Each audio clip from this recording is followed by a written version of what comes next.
We are the cerebral amyloidosis group at the Neurovascular Research Lab. And when we talk about cerebral amyloidosis, we refer to those pathologies associated with the accumulation of beta amyloid in the brain, including Alzheimer's disease, but also cerebral amyloid angiopathy, which is what I'm going to talk today. So CAA is a degenerative small vessel disease that causes recurrent intracerebral lobar hemorrhages, as well as cognitive impairment. And there's no disease-modifying treatment currently for CAA, and the definitive diagnosis still requires histopathological confirmation. However, there's different MRI markers associated to the CAA pathology, the combination of which allowed us to get a probable or possible diagnosis of CAA in life through what we know Boston diagnosis criteria. These criteria have been recently updated and validated. The study was published last year, and my group had the opportunity to participate in this study, including some cases from Vall d'Hebron. So very briefly, the study was carried out, including more than 300 patients with brain tissue and an MRI analysis. And some of the new aspects that I want to remark here is that the new diagnosis criteria include different clinical presentation of this disease, the disease beyond the already established intracerebral hemorrhage, which are dementia, cognitive impairment, or transient focal neurological episodes. Also, the criteria include new MRI markers, and in altogether, the results show a higher sensibility without lowering the specificity for this new criteria compared to the older ones. I have to say that the CAA community is very excited about the implementation of this new criteria in the clinical practice because we think that probably many more patients are going to be diagnosed with CAA in the future. So here's to talk a little bit what we do in the lab. We work intensively in discovering new biomarkers for CAA. For that, we have put a lot of effort in generating CAA cohorts, but also we work in the study the pathophysiology of the disease, as well as trying to look for new molecular candidates that we test in our preclinical models. So we use in vitro and in vivo models to do that.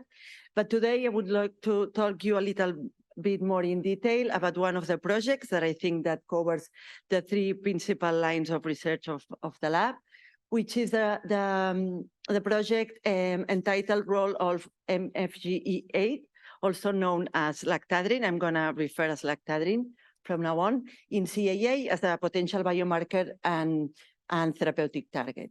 So we published this study a couple of years ago, where we first showed the potential of lactadrin as a biomarker in CAA. Lactadrin is a secreted a glycoprotein expressed in microglia and also in smooth muscle cells. And we did a proteomic study isolating macrodissected, I don't know. ¿Apunté? ¿La pointer or no? No.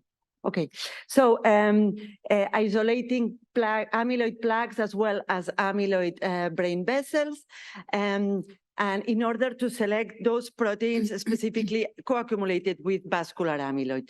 So we selected lactadrin as the best candidate. We did this from transgenic mice, from the APP23 mice. That is the transgenic line that we use in the lab as the in vivo model of CAA. So in this immunofluorescence, we can see that actually that the lactadrin is associated with the vascular A-beta, but not with parenchymal A-beta or the plaques. We confirmed the results in human brains. This is an example of samples from a CAA patient with amyloid in the vessels as well as amyloid in the plaques. So in a consecutive section, we can see that those vessels positive for A-beta are also positive for lactadrin. However, lactadrin is absent in those amyloid plaques. So in fact, if we analyze this in a larger cohort, we can see that the distribution of lactadrin in the brain is associated with the presence of CAA in this cohort. And because of this high specificity that we found of lactadrin for vascular A beta, we wonder whether we also could see an alteration of the protein in circulation. And actually, we found in collaboration with the Radboud University in the Netherlands that patients with CAA showed lower levels of the protein in the CSF, in the cerebrospinal fluid, compared to Alzheimer's patients or controls. And then we move to blood because it's much more easy and accessible.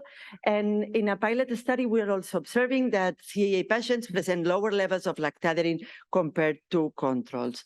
And not only that, it seems that also a biomarker is giving information about the severity or the degree of the pathology, because when we classified the patients according to the small vessel disease score, according to neuroimaging, we see that the biomarker is also associated with this score. So altogether, it seems for us, the results seem quite interesting and promising, but still needs to be validated in larger and multi-center cohorts before proposing this as a blood biomarker in humans. But why this molecule is altered in CAA? So for that, we first studied an in vitro model where we treated human brain smooth muscle cells with different mutants of A beta. And very briefly, but we see an overexpression of lactadrin in those cultures treated with the most toxic peptides. And we see an overexpression of the protein in the cell lysates, but at the same time, we see a reduction of the protein in the cell supernatants. So, and it would be in agreement with what we see in humans, that we see a decrease in circulation of lactadrin in patients. Our hypothesis is that the released protein, the overexpressed and released protein, gets entrapped on the cell surface, linked to the A beta fibrils, preventing the release to the extracellular media. But if we try to restore these extracellular levels of the protein, we see that the treatment is able to reduce the cell toxicity and the inflammatory status partially. And probably more interesting, we see that the treatment reduces the aggregation of beta-amyloid on the cell surface. So, so far, the preliminary results seem to indicate that an increase of the circulating levels of lactadrin has a positive impact, at least in vitro. And now we are moving to the in vivo model. As I said, we are going to use this APP23 model.